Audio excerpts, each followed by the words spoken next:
Have you been labeled an overthinker?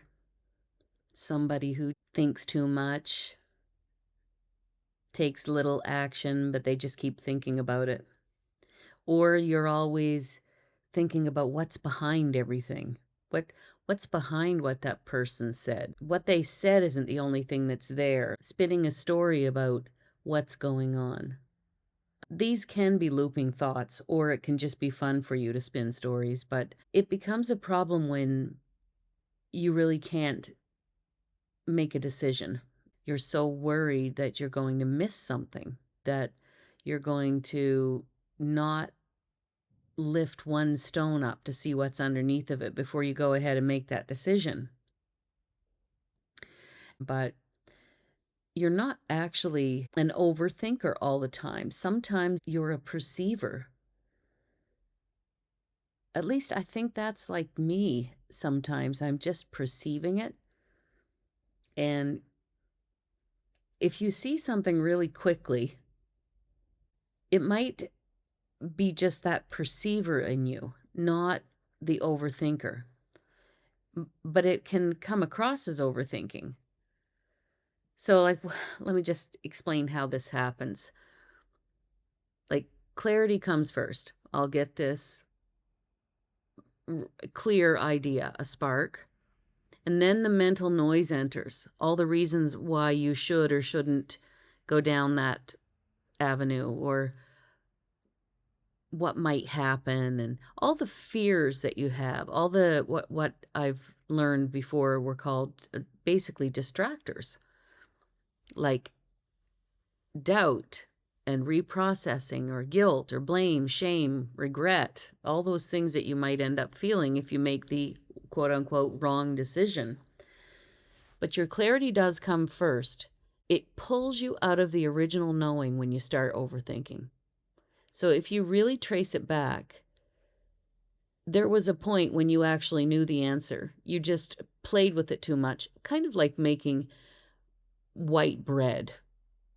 I don't know if anybody who might be listening to this has made white bread before, but if you knead it too much, it makes it too dense. It doesn't taste good. You have to just knead it the right amount of time. And so, just like with our thoughts, if you play with it too long, you really lose the clarity. And it does pull you out of the original knowing. We almost forget what that original clarity was. This can show up too, like emotionally, the shadow side, the little devil side. It can be like just the pressure to get it right. You really want to get it right. You're worried about getting it wrong. You're worried about the judgment that might show up from yourself or others. You might have the fear of missing something. You left something out, you weren't thorough, and later on it's going to bite you on the ass. And usually if you're really overthinking, there is a little anxiety underneath of it. And it can start affecting your body too if you do it too often. If you think about something long enough, eventually you won't have any self-trust. There will always be a reason why your original idea is, there's something wrong with it. It's broken. So that's the shadow side. I know people think if they use their head that you're going to find answers. Really, you're going to feel answers somewhere else. It's going to be in your body somewhere. And the distortion here is that the thinking ends up becoming your authority. Like you're going to think your way to a decision you're going to make about a choice that you want to make. And then you're going to say, yes, I've fully thought about this now. It makes quote unquote sense. And now I'm going to use that as my authority for a yes or a no. And when you do that, you're overriding your perception. You're overriding what you knew the minute you even saw the energy of what you're in front of or faced with. So you can absolutely override your perception, your intuition with thinking. what is clear to you and what is certain to you are two different things. And when you start overthinking a lot, you're muddying that. There is a transition moment where you can exactly see you're going there. Sometimes I'll know I'm going there as I'm doing it, but it's just I can't stop. I'm too self-indulgent with the thinking. But there is a transition moment where you can notice the exact moment you start looping, the exact moment that you're shifting from knowing to thinking. If you can catch it in real time, and there's a very small space there, if you can catch it in real time and just even say out loud, okay, do I want to think about this so much that I don't know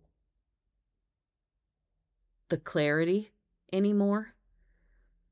Or do I want to cover every base there is so that I eventually I don't even want to do it anymore? That's what's been happening with me, actually. I just trying to get something right to the point where I don't even want to do it anymore by the time I'm finished kneading the bread of it, so to speak.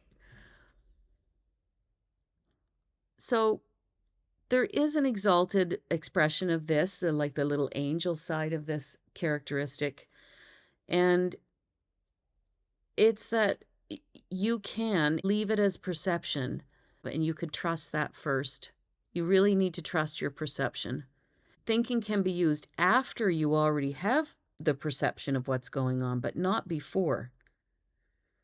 So just to give an example of that, if you just sit with something for a bit and just feel what that feels like to say yes to it, and feel what it feels like to say no to it. No self-talk. You're just feeling what it feels like.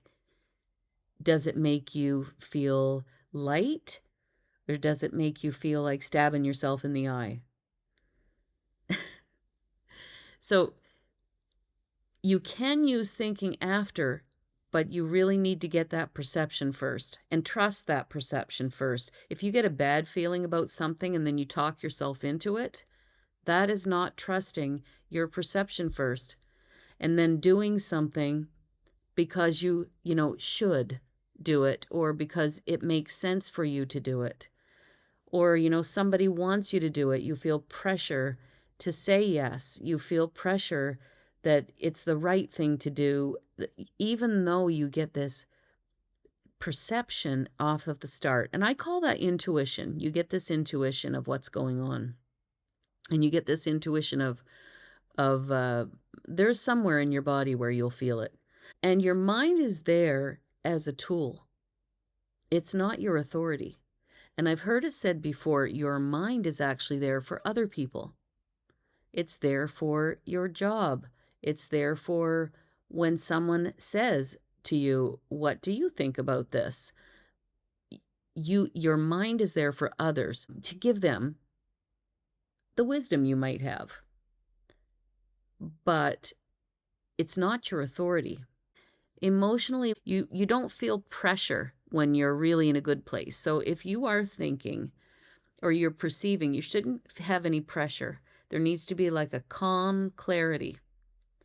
And there shouldn't be any urgency. It should be spacious. Anytime there's anything highly emotional going on, that's not the time to make a decision, even though I've done it many times in the past. Many times.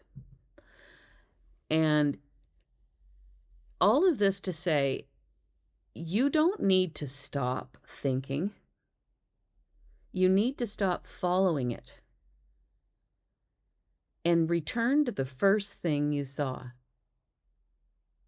So anytime you're in a thinking loop, you can ask, what was the first thing I noticed? What was the first thing I felt? What was the first thing I saw? Your answer is there. Every time you are overthinking, you are getting pulled away from what you already knew.